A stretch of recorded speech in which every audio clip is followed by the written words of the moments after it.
உலகத்திலேயே மிகச் சிறிய சேட்டலைட்டை தயாரித்துள்ளார் கரூர் மாவட்டத்தை சேர்ந்த இளம் விஞ்ஞானி முகமது ரிஃபாத். ஜூன் மாதம் இவரது கண்டுபிடிப்பு அமெரிக்காவிலிருந்து நாசா மூலம் விண்வெளிக்கு செலுத்தப்பட உள்ளது. இந்தியாவிற்கு பெருமை சேர்த்துள்ள ரிஃபாத்தின் கண்டுபிடிப்பு குறித்து இந்த தொகுப்பில் பார்க்கலாம். கரூர் மாவட்டம் பள்ளப்பட்டியைச் சேர்ந்தவர் முகமது ரிஃபாத். இவரது கண்டுபிடிப்பு தான் இப்போது இந்தியாவிற்கு பெருமை சேர்த்துள்ளது. சாதாரண நடுத்தர குடும்பத்தைச் சேர்ந்த ரிஃபாத்திற்கு தந்தை மூலம் சிறுவயதிலிருந்தே அறிவியலில் ஆர்வம் ஏற்பட்டுள்ளது. 6 வயதில் தந்தையை இழந்தார் ரிஃபாத். பள்ளப்பட்டி கிரசன்ட் பள்ளியில் தற்போது 12ஆம் வகுப்பு முடித்து தேர்வு முடிவுகளுக்காக காத்திருக்கும் ரிஃபாத்தின் அறிவியல் ஆர்வம் அவரது குடும்பத்தினருக்கு ஆச்சரியம் அளித்துள்ளது. எனக்கு கொஞ்சம் அளவு தெரியுங்க, சொல்லி கொடுக்குறான். இதுமா இப்படி இது வேலை போகும், அமெரிக்கால இருந்து விடுறோம், நாசால இருந்து விடுறோம். ஏன்னா முதல்ல எதுவுமே தெரியாதுங்க, ராக்கெட்டை பத்திலாம் எனக்குலாம் எதுவுமே தெரியாது. ஆனா என் மாயன் எல்லாம் எல்லாத்துக்குமே சொல்லி கொடுப்பான். கிளாஸ் எடுத்த மாதிரி உட்கார வச்சு எல்லாத்துக்குமே சொல்லுவான் நல்லா. அமெரிக்காவின் நாசா அமைப்பு நடத்திய அறிவியல் போட்டியில் ரிஃபாத் தலைமையிலான மாணவர் குழுவின் நானோ சேட்டலைட் தேர்ந்தெடுக்கப்பட்டுள்ளது. தான் தயாரித்த செயற்கைக்கோளுக்கு கலாம் சாட் என பெயரிட்டுள்ளார் ரிஃபாத். கடந்த 4 ஆண்டுகளில் ரிஃபாத்தின் கலாம் சாட் தான் இந்தியாவிலிருந்து முதன்முறையாக தேர்ந்தெடுக்கப்பட்ட முதல் செயற்கைக்கோள் என்ற பெருமையை பெற்றுள்ளது.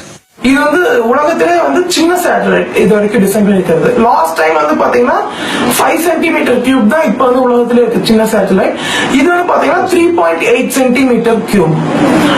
இது முழுக்க கார்பன் ஃபைபரால ரீஇன்ஃபோர்ஸ்டு கார்பன் ஃபைபரால 3D பிரிண்ட் செய்யப்பட்டது.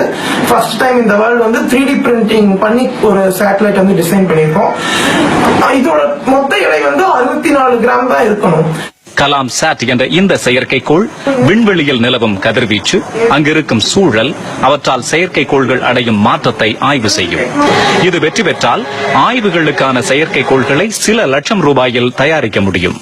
இப்ப ஒரு ஏரோஸ்பேஸ் இன்ஜினியரிங் ஸ்டூடெண்ட் வெறும் புக்ல இருக்கிறத மட்டும் ரீட் பண்ணி எக்ஸாம் எழுதி வெளியில வராம இந்த மாதிரி ஒரு ஹேண்ட்ஸ் ஆன் ப்ராஜெக்ட் அவனால லோ காஸ்ட்ல செஞ்சு பிராக்டிகலா அவனால கத்துக்க முடிஞ்சதுன்னா, அவன் படிக்கும் போதே இந்த ப்ராஜெக்ட செய்ய முடிஞ்சதுன்னா, ஒன்ஸ் அவன் இன்ஜினியரிங் முடிச்சுட்டு வெளியில ஒரு ஸ்பேஸ் ஆர்கனைசேஷன்ல ரிசர்ச் பண்ணும்போது அவனோட கேப்பபிலிட்டி எவ்வளவு இருக்கும் அப்படின்னு பாருங்க.